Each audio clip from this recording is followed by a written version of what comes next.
My husband was in the ICU for 6 days after a hit and run left him with a fractured skull and 3 broken ribs, and not one person from my family came. Not a call, not a text, not a flower. On day 4, my mother messaged me asking if I could front the deposit on my brother's new apartment because his landlord needed it by Friday. I laughed so hard in that hospital hallway that a nurse came to check on me. Then I stopped laughing, opened my laptop, and started making a list. Let me back up. My name is not important. What is important is that I am 31 years old. I work as a forensic accountant for a mid-sized firm in Columbus, Ohio, and for the better part of a decade, I have been the financial backbone of a family that treated that role the way you treat a utility. You don't think about the electricity until the lights go out. My husband Daniel was 34, a contractor who renovated old houses and had the kind of laugh that could fill a room without trying. We had been married for 3 years. We were not rich. We were comfortable, careful, and we had a joint savings account we called the Italy Fund because someday, we kept saying, someday we'd go. On a Tuesday evening in October, Daniel was riding his bike home from a job site 2 miles from our house when a driver ran a red light, clipped him at 40 miles an hour, and kept going. A woman walking her dog called 911. She held his hand until the ambulance came. She was a stranger. My family was 12 minutes away. I got the call at 7:48 p.m. I remember the exact time because I was heating up leftover soup and the microwave read 7:48 when my phone rang and a calm voice told me my husband had been transported to Ohio State Wexner Medical Center with a traumatic brain injury and I should come now. I turned off the stove. I grabbed my keys. I did not cry yet because there was no room for it yet. I texted my mother, Carol, from the hospital parking garage. Daniel was in an accident. It's serious. He's in the ICU. I'm at Wexner. Her reply came 20 minutes later. Oh my God. Praying for you both. Let me know what the doctors say. I texted my father, Dennis. He sent back a thumbs up, an actual thumbs up. I texted my younger brother, Ryan, who was 25 and had been living rent-free in our spare bedroom for 4 months before he moved into his girlfriend Kayla's place 6 weeks ago.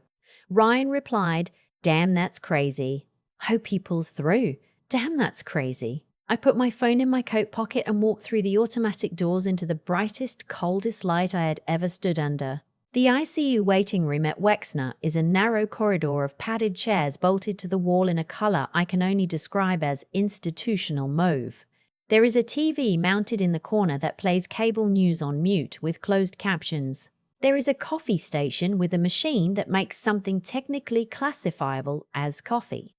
I would spend parts of 6 days in those chairs, and I came to know every scuff on the linoleum floor, every flicker of that fluorescent tube above the second row of seats. They let me see Daniel for 20 minutes that first night. He was unconscious. His head was wrapped and his face was so swollen I had to look at his hands, his specific square-knuckled contractor's hands, to confirm it was him. I held one of those hands for the full 20 minutes and talked to him in a low voice about nothing. About the soup I'd left on the stove. About the house he'd been working on in Clintonville, the one with the original 1940s tile in the bathroom he was so determined to save. I told him the tile could wait. He needed to come back first. I went back to the chairs. I checked my phone. My mother had posted a photo of her dinner on Facebook. My father had liked it. Day 2. Daniel remained unconscious but stable. The swelling on his brain had not increased, which the neurologist explained to me as cautiously good news, the way doctors say things when they do not want you to hold them to anything. I had slept 3 hours in those mauve chairs. I had eaten a granola bar and half a turkey sandwich from the cafeteria. My friend Priya, who I've known since college, drove 45 minutes from her house in Dublin to sit with me for 4 hours and bring me a real coffee and a change of clothes. She didn't ask what she could do. She just showed up. My family did not show up. I sent a group text that morning. He's stable, but still unconscious. Swelling hasn't gotten worse. Doctors are cautiously optimistic. Long road ahead. It would be really good to not be alone right now. My mother replied, "We're thinking of you, honey. Your father's back has been acting up, or we be there. You know how he is with hospitals. My brother sent a gif of a cartoon bear hugging a cartoon heart. I stared at that gif for a long time. Then I put my phone face down on the chair beside me and watched the muted news until my eyes lost focus. Day 3. Daniel opened his eyes. He did not speak. He did not track movement yet. But he opened his eyes and the nurse said his name, and something behind his face shifted. Some awareness flickered, and I pressed my forehead to his hand and shook so hard the bed rail rattled. When I came back to the waiting room, I was still shaking. I wanted, more than I'd wanted anything in weeks, to call my mother. Not to report an update. Just to hear someone who had known me my whole life tell me it was going to be okay.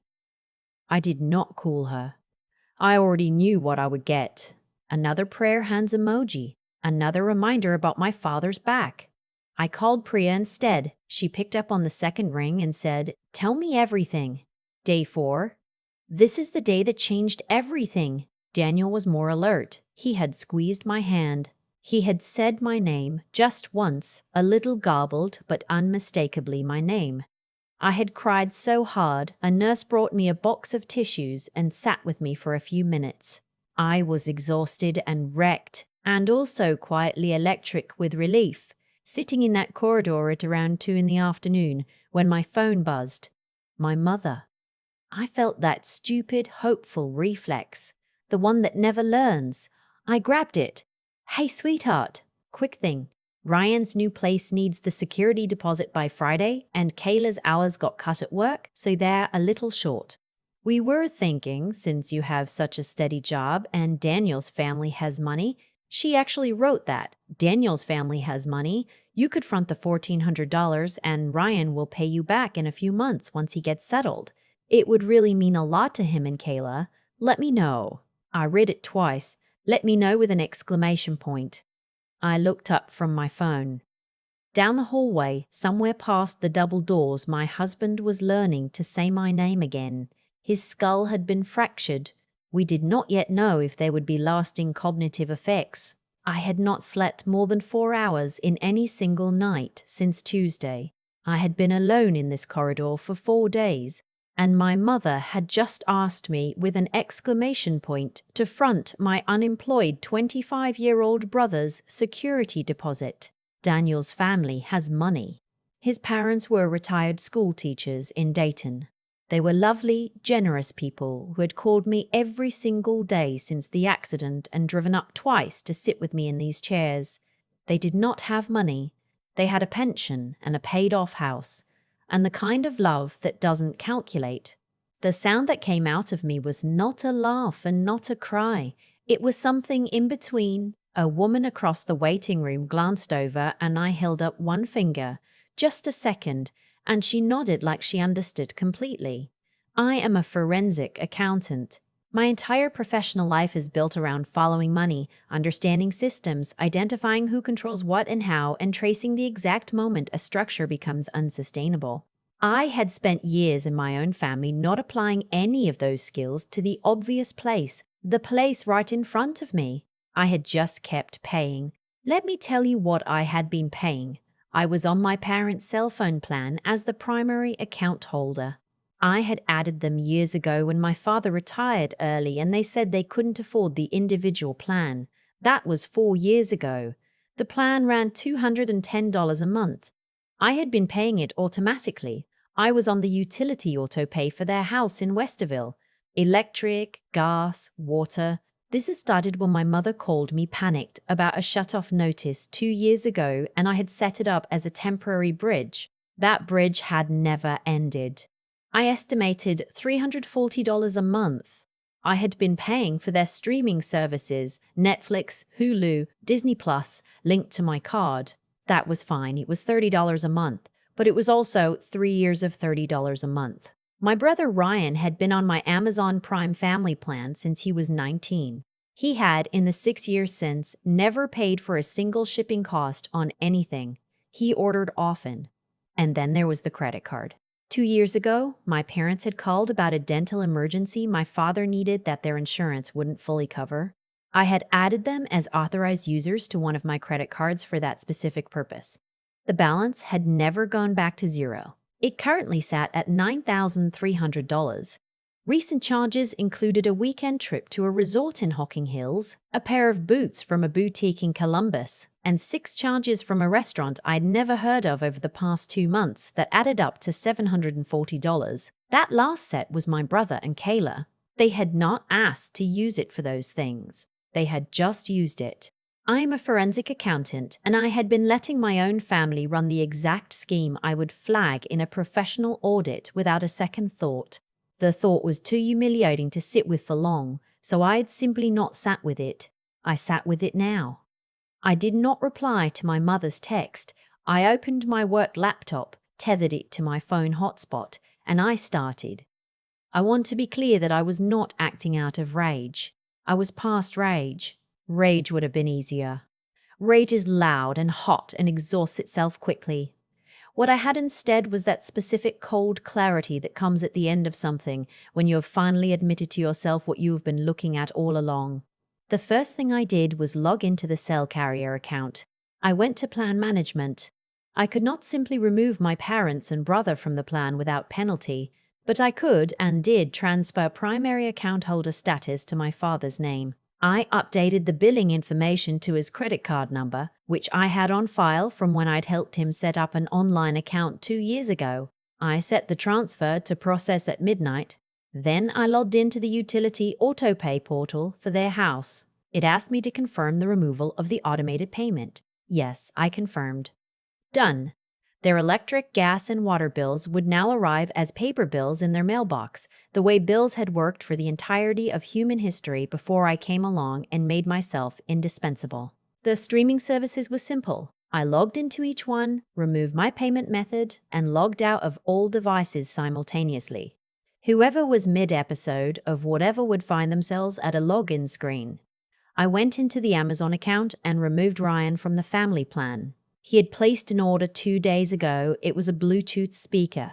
It was still in transit. I updated the delivery address to my parents' house. The credit card was last, and it was the one I thought about the longest. The $9,300 balance was mine to pay regardless. I'd accepted that. What I was not willing to accept was one more charge appearing on it while I was sitting in a hospital waiting room learning whether my husband would recover full cognitive function. I removed my parents and my brother as authorized users. Then I transferred enough from my savings to pay the balance in full and closed the account entirely.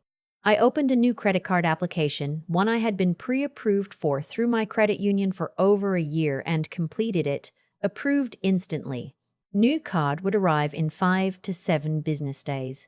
My name only. I went back to my mother's text. I typed, "I'm a little tied up right now." Daniel squeezed my hand today and said my name. "I'm sure you'll find a way to sort out the deposit." I hit send. Then I turned my phone on Do Not Disturb and went back to Daniel's room for the afternoon visit. The call started the next morning. I was in the cafeteria at 7:15 a.m. with actual food for once, eggs and toast that Priya had strong-armed me into ordering, when my phone started going off on the table. Mom. I let it go to voicemail. It rang again immediately. I let it go to voicemail. It rang again. It rang a third time, and I turned it face down and finished my eggs. By the time I got back to the waiting room, there were 11 missed calls. 4 from my mother, 3 from my father, and 4 from a number I recognized as Ryan's landline at Kayla's apartment, which I knew because I had, at some point, programmed it into my phone. Of course I had. There were 14 text messages. My mother, "Why is the Netflix not working? I can't get back in." My father, Carol, says you did something to the phone bill. I don't understand. My phone says my payment method isn't valid. My mother, Alexandra, call me right now. My brother, "Hey, did you cancel my Amazon Prime? I have a package coming." My father, "This is not funny. My phone stopped working. What did you do to it?" My mother, Alexandra, "I'm standing at the gas station and my card was declined. and I don't know what's happening with the accounts. You need to call me now. I read them in order twice with my coffee. Then I called my mother back. She picked up before the first ring had finished. Alexandra, what is going on? Her voice was the particular pitch she'd been using on me since I was 12, the one that was meant to communicate that my behavior was simultaneously childish and catastrophic. Good morning, I said. Don't good morning me. I've been calling you for an hour. My card was declined at the gas station. I had to call your father to bring me his card. The internet isn't working. Your father can't watch his news program. Netflix is completely gone. I closed the accounts, I said. All of them. The autopay on the utilities, the streaming, the phone plan. I transferred the phone account to Dad's name. You'll need to call the carrier and set up a payment method. There was a silence that had texture to it. You… What? Why would you do that? Her voice shifted from performance to something that actually sounded confused, which almost softened me. Almost. I remembered the gif of the cartoon bear. Because I've been paying for everything for 4 years, I said, and I need to stop. But we depend on those things, Alexandra. You know your father retired early. You know how tight things are. I know how tight things are because I have been reviewing the credit card statements, I said. Hocking Hills, the boots. 6 dinners at Cossie Casino with Ryan and Kayla. That was, your father's birthday was. I'm not calling to argue about charges, I said. I'm calling to tell you what's changed. The accounts are closed. The autopay is cancelled. The credit card is closed and paid off. What you use going forward, you pay for yourselves. Another silence. Then, smaller, but the deposit. For Ryan. He needs that apartment. Alexandra. Kayla's lease. No, I said. Kyla's lease. No, I said. Just a simple word. 1 syllable. It came out with a steadiness that surprised even me. My mother started crying, the way she had cried my entire life when she needed something to shift. I had always moved when she cried. I had always calculated the cost of her distress against the cost of my compliance and decided that giving in was cheaper. It wasn't cheaper. I just hadn't been correctly accounting for what I was actually spending. Mom, I said, and my voice was quieter now but no less steady. Daniel said my name yesterday. He's still in the ICU. I have been alone in this hospital for 4 days. No one came. No one offered to come. No one asked if I needed anything. You texted me about Ryan's deposit while I was sitting 20 feet from the room where my husband is relearning to speak. So I need you to understand that I am not doing this because I am angry, although I am. I am doing this because it is simply what is true now. She didn't say anything. In the background, I could hear the television, which meant the internet wasn't entirely off yet, or they had data on a phone. I wasn't sure. I'm going to go be with my husband, I said. I'll be in touch when things settle down. I hung up. My father sent an email that afternoon. It was long. It blamed my attitude on stress, acknowledged that perhaps they should have visited, used the word perhaps twice and should have once, and then spent 3 paragraphs explaining that they were on a fixed income and that the accounts I had closed were not luxuries but necessities, and that as their daughter I had certain responsibilities to the family unit. He also noted that codependence was a two-way street and that I had, quote, made myself the financial center of the family and could not now be surprised that the family depended on me. He was not entirely wrong about that last part, which made the email harder to read than the rest. I had made myself necessary. I had been trained from childhood to be the one who handled things, who held things together, who asked for nothing and provided everything. That was real. But the difference between being trained into a role and being obligated to maintain it forever was the thing I had finally, in this corridor in these mauve chairs, decided to stop arguing with myself about. I replied, "You're right that I made myself the financial center. I'm unmaking myself. That's not a punishment. It's a correction. I hope you're both well." Brian waited 3 days to reach out, which was about how long I'd estimated it would take him to find a way to contact me without his phone being on my plan. He sent an email from an address I didn't recognize with a subject line that said, "Hey." The email was not what I expected. I had braced for demands. For the Ryan I had known for the past several years. The one who had borrowed my car for a week and returned it with a cracked side mirror and a vague apology. The one who had posted on social media about his skincare routine the same week he told me he was too broke to pay me back $50. Instead, the email said, "I know I don't really have any ground to stand on here.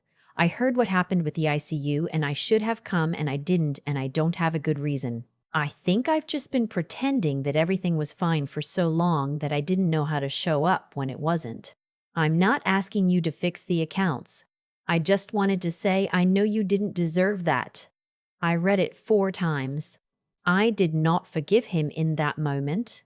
Forgiveness, I have learned, is not a light switch, but I saved the email in a folder and I did not reply right away, which was, for me, progress.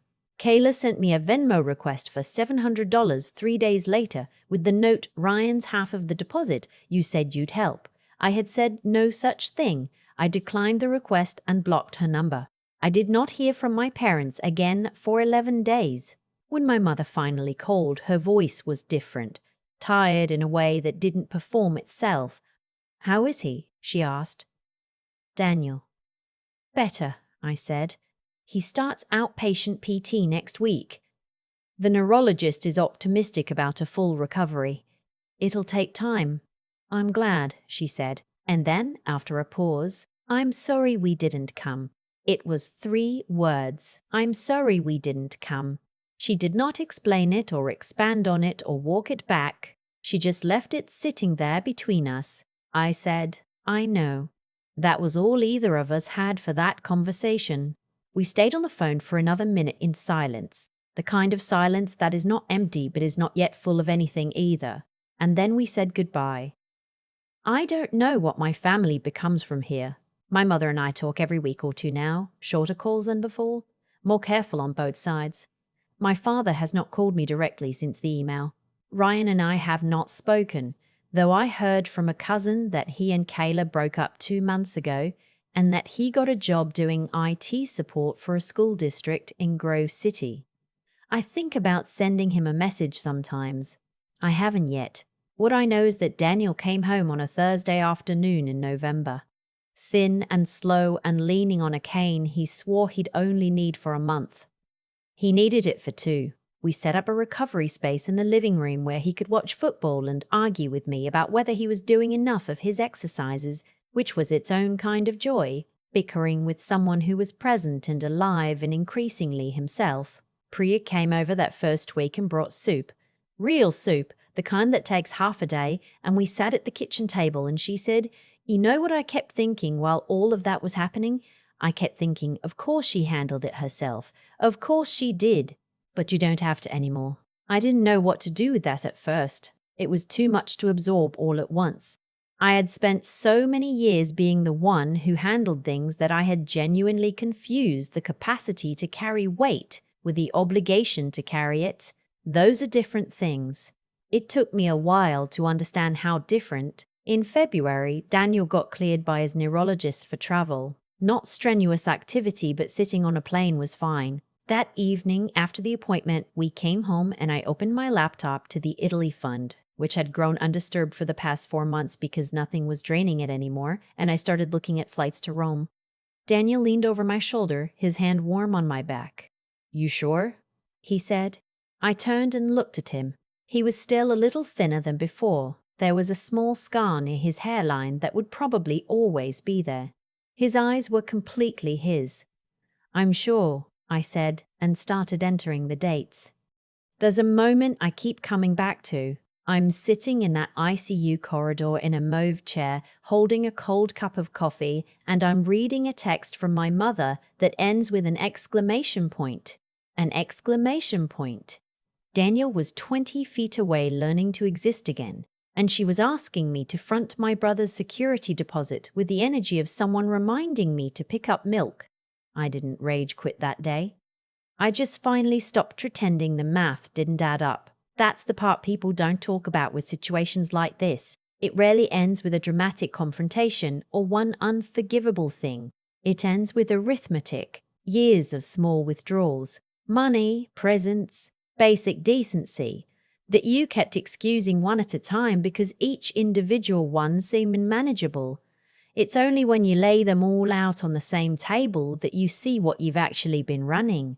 And I had been running a deficit for a long time.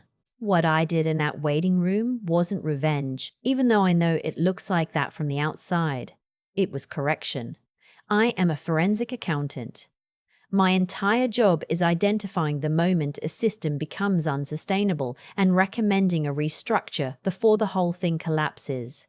I had applied that skill to every client I'd ever had except the most obvious one. When I finally did apply it, when I sat down with my laptop in that hospital and just followed the money the way I would at work, the answer was not complicated. It never had been.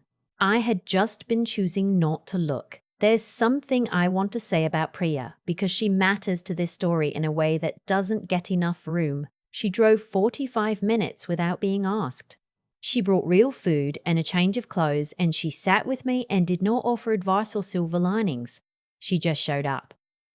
I had one person who showed up and 4 people who didn't, and I spent years organizing my life around the 4.